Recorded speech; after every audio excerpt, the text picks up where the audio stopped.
하나님 말씀은 마태복음 17장 14절에서 21절입니다. 마태복음 17장 14절에서 21절 말씀을 합독하겠습니다. 시작. 저희가 무리에게 이르매 한 사람이 예수께 와서 꿇어 엎드려 가로되 주여 내 아들을 불쌍히 여기소서. 저가 간질로 심히 고생하여 자주 불에도 넘어지며 물에도 넘어지는지라. 내가 주의 제자들에게 데리고 왔으나 능히 고치지 못하더이다. 예수께서 대답하여 가라사대 믿음이 없고 패역한 세대여, 내가 얼마나 너희와 함께 있으며 얼마나 너희를 참으리요. 그를 이리로 데려오라 하시다. 이에 예수께서 꾸짖으시니 귀신이 나가고 아이가 그때부터 나으니라. 이때에 제자들이 종용이 예수께 나와 가로되 우리는 어찌하여 쫓아내지 못하였나이까? 가라사대 너희 믿음이 적은 연곤이라. 진실로 너희에게 이르노니 너희가 만일 믿음이 한 겨자씨만큼만 있으면 이 산을 명하여 여기서 저기로 옮기라 하여도 옮길 것이요 또 너희가 못할 것이 없으리라. 아멘. 한 겨자씨만큼의 믿음, 이런 제목으로 함께 말씀을 나누겠습니다.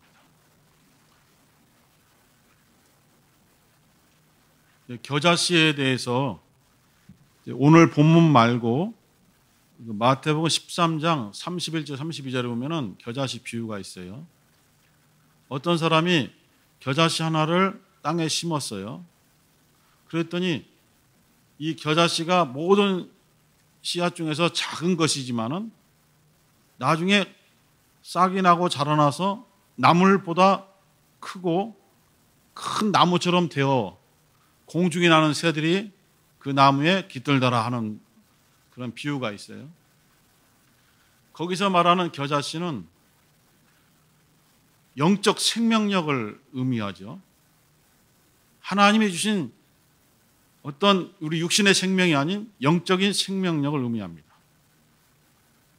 겨자씨는 매우 작습니다.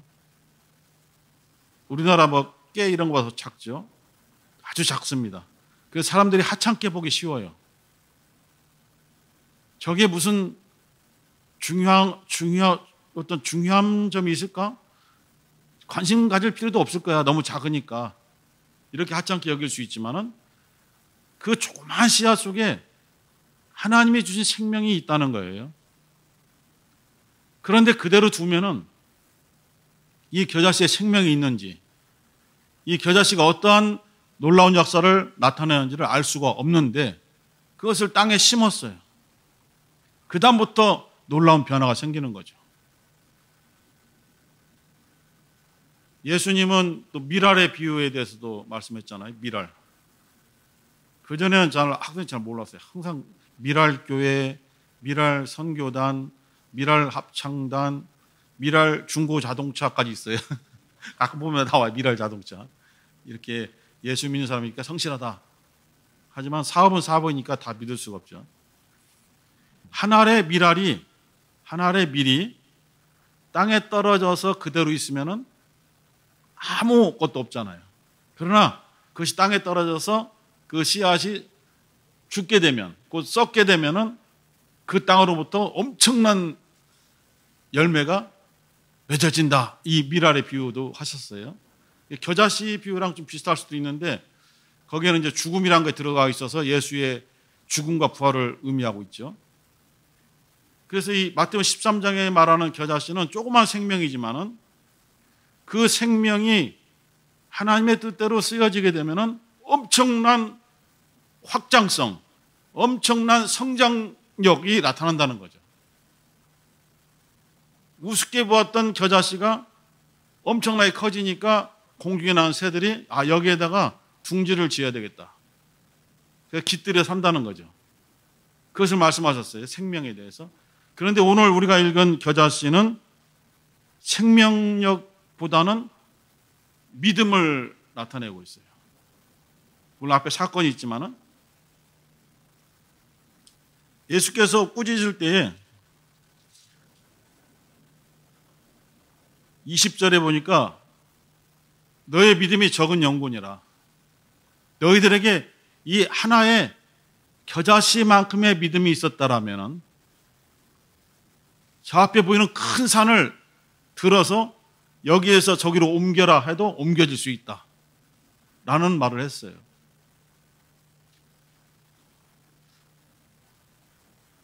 예수께서 무리를 거두시는 것을 보고 베드로가 만일 우리의 주님이시거든 나를 명하여 오라 명령해 보세요. 예수님은 거침없이 오라 명하시죠. 왜냐하면 나는 너희들의 선생이고 너희들의 주가 되기 때문에 네가 고백한 것처럼 너의 주가 맞다. 그래 오라 했더니 그 말씀을 딱 붙잡는 거죠. 밧줄을 던져서 밧줄을 붙잡고 나오는 것처럼 눈에 보이지는 않지만은 주님이 주신 오라라는 말씀이 베드로가 영적인 믿음을 가지고 잡을 수 있는 생명의 밧줄이 된 거예요. 그 밧줄을 붙잡고 배에서 내려서 걸어가잖아요. 대단한 거 아닙니까? 그런데 베드로의 믿음을 방해를 하죠. 주위의 환경들이.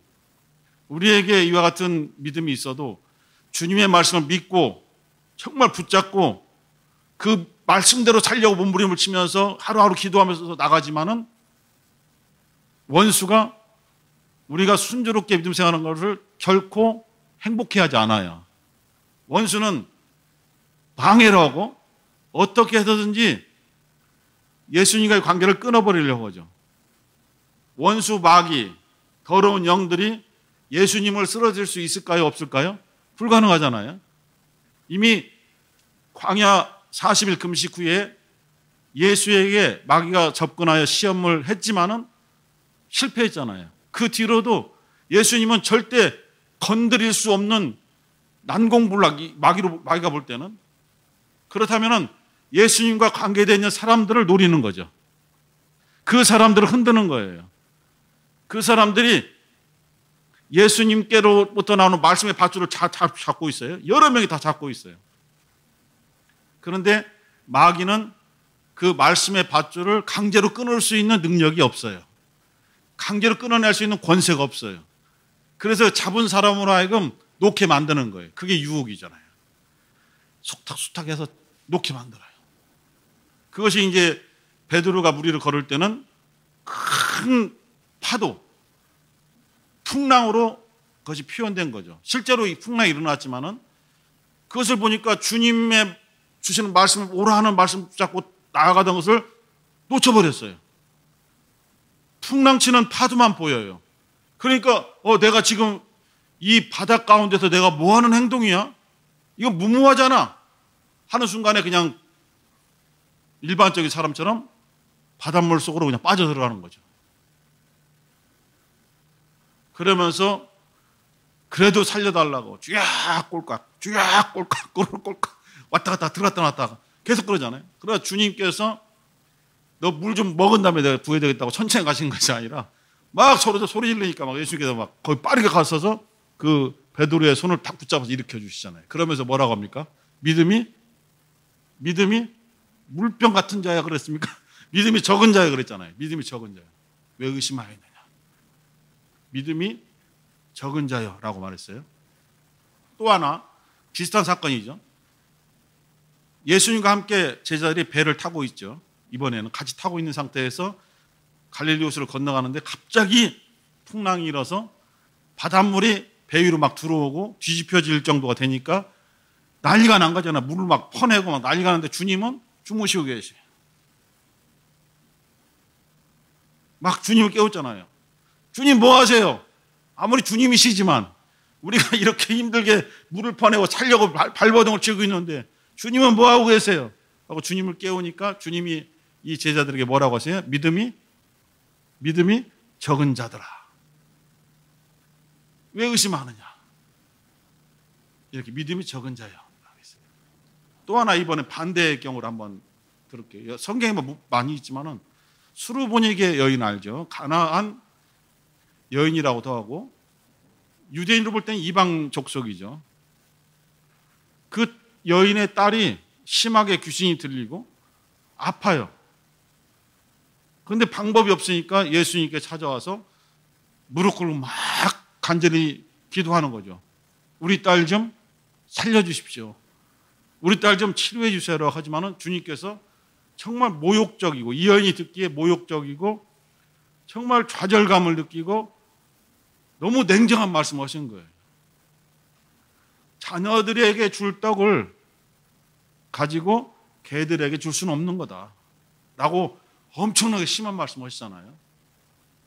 내가 주는 말씀은 사실은 하나님의 백성, 이스라엘 백성들에게 주어진 것이다. 딱 선을 그어버리죠. 근데 그 여인이 아유 이제 알았습니다 하고 돌아갑니까? 아니죠. 자기 딸이 죽게 생겼어요. 그래도 매달리잖아요. 그래서 개들도, 하물며 개들도 그 자녀들이 먹는 상에서 떨어진 부스러기라도 먹고 살고 있지 않습니까? 하면서 매달리는 거예요. 그렇게 취급해도 좋습니다. 그 부스러기 하나라도 저에게 주시면은 그것이 생명이 이 아이에게 전달되어서 치료될 수 있습니다. 막 주님께 간구하니까 주님께서 뭐라고 말씀하시냐면은 딸아, 내 믿음이 크도다. 내 믿음이 크도다. 제자들에게는 믿음이 적은 자더라. 믿음이 적도다. 이 여인에게는 믿음이 크도다. 이렇게 말씀하셨어요. 근데 직접적으로 크다는 말씀 안 하셨지만 로마 백부장 경우는 아시잖아요. 이스라엘 중에서도 이만한 믿음을 가진 사람을 내가 본 적이 없다라고 예수께서 말씀하시는, 정말 믿음이 큰 사람이죠. 예수님은 이렇게 믿음을 크다, 적다 이렇게 나누셨어요.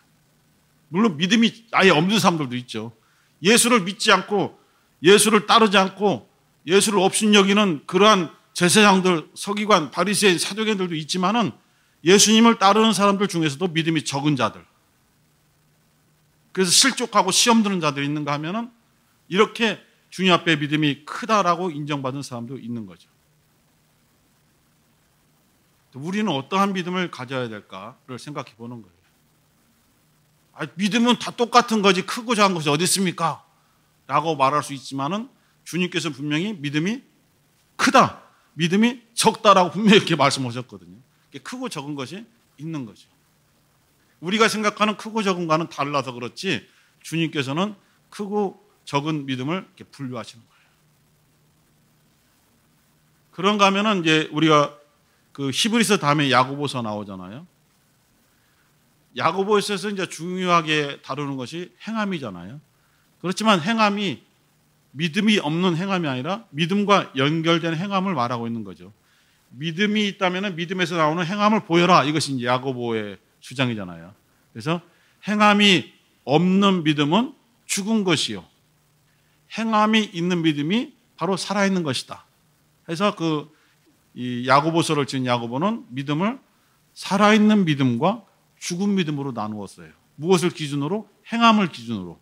무슨 행함이냐면은 그냥 열심히 봉사하고 사회에 구제 활동하는 행함이 아니라 주님의 말씀을 믿은 그 믿음으로부터 나오는 행함을 말하는 거예요. 살아있는 믿음, 죽은 믿음. 한 구절 보겠습니다. 사도행전 14장 8절. 사도행전 14장 8절에서 10절까지. 사도행전 14장 8절에서 10절까지 시작. 루스드라에 발을 쓰지 못하는 한 사람이 있어 앉았는데 나면서 앉은뱅이 되어 걸어본 적이 없는 자라. 바울의 말하는 것을 듣거늘 바울이 주목하여 구원받을 만한 믿음이 그에게 있는 것을 보고 큰 소리로 가로되 내 발로 바로 일어서라 하니 그 사람이 뛰어 걷는지라. 구원받을 만한 믿음이 있다. 어떤 루스드라라는 어떤 마을에서 전도를 하고 있는데 그 바울의 전도하는 말을 귀담아 듣는 사람들 중에서 안진뱅이가 하나 있는 거예요. 그게 여기 나타나는 안진뱅이죠. 나면서부터 안진뱅이 된 사람 한 번도 걸어본 적이 없어요. 무조건 불쌍해서 일어나 걸어라 한 것이 아니라 9절에 보니까 바울의 말하는 것을 듣고 있는 거예요. 그 모습을 바울이 보고 있는 거죠. 우리도 보면 알잖아요. 학생들을 볼 때도 알고 우리가 무슨 회의할 때나 뭐 강의할 때나 보면은 태도 보면 다 알거든요. 그래서 눈이 막 초롱초롱하다고 하잖아요. 실제 눈이 초롱초롱한 건 아닌데 딱 봤을 때 집중하는 게 느껴진단 말입니다. 이 바울의 전하는 예수의 복음을 듣고 그 안진뱅이의 어떠한 이 마음속 내면에서 변화가 일어나는 것이 그 사람의 몸짓을 통해서 보여지는 거죠. 바울이 그것을 본 거예요. 그러면서 바울이 주목하여 보니까 아주 그 사람에 주목하여 보니까 그 사람에게 구원받을 만한 믿음이 있는 것을 본 거예요. 그래서 그에게 너 안에 있는 믿음을 가지고 행동으로 보여라 이거죠. 그러니까 너의 발로 일어나 걸어라 이렇게 말한 거죠. 예수님이 많은 사람들을 치료하실 때에 무엇을 중요시 봤냐면 항상 그 사람 안에 있는 믿음을 중요시하게 보셨어요. 그리고 환자를 데려온 4명의 중풍병자 친구들이 있잖아요. 그 친구들이 지붕을 뚫고 그 친구를 내려서 주님을 만나게 하잖아요. 근데 이 사람은 너무 힘들고 어떤 정신의 집중력도 없는 상태예요. 그런데 이 4명의 친구들의 믿음을 보시고라고 되어 있어요. 그 믿음을 보시고 너의 침상을 들고 일어나 걸어가라 명하시거든요. 이러한 것들이 오늘 이 표현되어 있는 구원받을 만한 믿음. 물론 그것이 영혼의 구원받을 만한 믿음이라 볼 수 있지만은 사실은 현장에서는 이 병으로부터 구원을 받을 수 있는, 병으로부터 자유할 수 있는 그런 믿음을 보았다는 거죠. 말씀을 듣는 태도를 보고. 다시 이 본문에 돌아가면은 어떤 아버지가 아들을 데려와서 이 아들이 간질병에 걸려서 어떤 통제가 되지 않아서 어떤 때는 막 불로 막 뛰어들어가기도 하고 물로 뛰어들어가기도 해서 죽을 뻔한 경우가 너무 많단 말입니다. 병 치료가 세상 의학으로 되지 않고 그래서 이제 제자들에게 온 거죠. 왜 예수님께 직접 오지 않고 제자들에게 왔느냐? 예수님은 지금 변화산에 올라가 계신 거예요. 그 장면이거든요. 베드로와 야고보와 요한 3명의 제자를 데리고 변화산, 변형산에 올라가서 모세 엘리야를 만나고 있는 그 상황 속에서 산 아래에서 이 아버지가 찾아온 거예요. 그러니까 주님도 없고 1, 2, 3 첫째부터 셋째까지의 능력 있는 제자들이 하나도 없는 거예요. 전부 다 산에 올라가게 있으니까. 여기는 그 밑에 가룟 유다 좀 이상한 제자들만 앉아 있어요. 쟤들이 좀 치료해달라니까 돌아가면서 막 귀신 나가라 안 나가죠. 난 네가 누군지 아는데 아마도 그거 뜨끈뜨끈하잖아요. 내가 네 믿음 상태를 아는데 귀신 이러면 뜨끈뜨끈하고 놀래잖아요. 바락바락 소리 지르고 아무리 해도 꿈쩍도 안 하는 거예요. 근데 주님이 3명의 제자들과 함께 내려오시는 거죠. 내려와서 보니까 이 아버지가 와서 이러이러한 상태인데 당신의 제자들이 한 사람도 우리 아들을 치료하지 못합니다. 주님께서 할 수 있거든 우리 아이를 좀 치료해 주세요. 그러니까 주님께서 뭐라고 해요? 할 수 있거든이 무슨 말이냐. 믿는 자에게는 능치 못한 일이 없느니라 하고 쫓아주시죠. 하면서 이 제자들을 보시면서 오늘 아까 본문에 읽었던 믿음이 적은 자들아. 제자들이 나중에 물어보잖아요. 이 사람 간 다음에 주님, 선생님, 우리는 왜 귀신을 못 쫓아냈대요? 자기들이 못 쫓아내놓고 주님께 물어보잖아요. 왜 우리는 안 된대요? 그때 주님께서 뭐라고 대답하셨어요? 믿음이 적은 영혼이라 이렇게 말씀하셨어요. 크고 작은 것을 모르겠어요. 그런데 주님께서 그 다음에 비유로 하신 말씀이 오늘 제목인 한 겨자씨 하나만큼의 믿음, 그 믿음만 있다면 할 수 있다 라고 말했어요. 우리는 교회 내에서 혼자 열심히 하고 혼자 땀 뻘 흘리고 앞장서서 하고 모든 일을 솔솔솔한 사람을 믿음이 충만하시고 믿음이 크다라고 보지만은 물론 그렇게 볼 수도 있지만은 주님이 말하는 믿음이 크다라는 것은 좀 다른 차원인 것 같아요. 그것이 잘못됐다, 열심히 일하는 것이 틀리다 이런 뜻이 아니에요. 우리가 보는 시각하고 주님이 보실 때는 사람의 외모, 외적인 행동, 이런 말투를 보시는 것이 아니라 이 마음속에 이미 구원받을 만한 믿음이 있는가, 이 마음의 중심이 정말 예수를 전적으로 신뢰하고자 하는가, 그것을 보시는 거예요. 오늘 본문의 비유로 말하자면은 예수께서 믿음을 보시고 너희 믿음대로 될지어다 할 때에 그 믿음을 보셨다는 게 뭐냐, 주님께서 말씀하신 겨자씨 하나의 믿음, 한 겨자씨만큼의 믿음이 있는 것을 보시고 명하신 거다 이거예요. 사람들이 볼 때 그 믿음이 뭐가 대단해요. 보잘것없고 우리가 존중해 줄 만한 믿음이 아니잖아요. 이제 조그마한 믿음인데요. 근데 주님은 이 겨자씨만한 믿음에서 처음에 아까 마태오 13장에서 말씀드렸던 것처럼 엄청나게 성장하는 것을 이미 보신 거죠. 우리를 부르실 때에 우리가 과연 주님 앞에 쓰임받을 만한 준비가 되어 있었습니까? 전혀 안 되어 있었죠. 여러 가지 환경 중에서 주님의 일을 할 수 있을 만한 환경을 가지고 있었습니까? 아니죠. 아닌데도 주님이 부르신 것은 겨자씨 믿음이 우리 안에 있는 것을 보신 거죠. 그리고 부르셨고 그 믿음을 통해서 주님께서 생명을 계속 공급해 주시니까 막 성장해 나가는 거죠. 그래서 우리는 항상 주님 앞에 고백할 때에 어떤 분량이 있고 지위가 있고 직분이 있는 큰 믿음이 아니라 주님이 보시기에 합당한 겨자씨 하나의 믿음이 있게 하소서라고 고백하는 것이 중요한 것 같아요. 겨자씨 하나만의 믿음, 이것은 뭐냐면 그 사람의 겸손을 뜻하는 거잖아요. 나는 보잘것없습니다.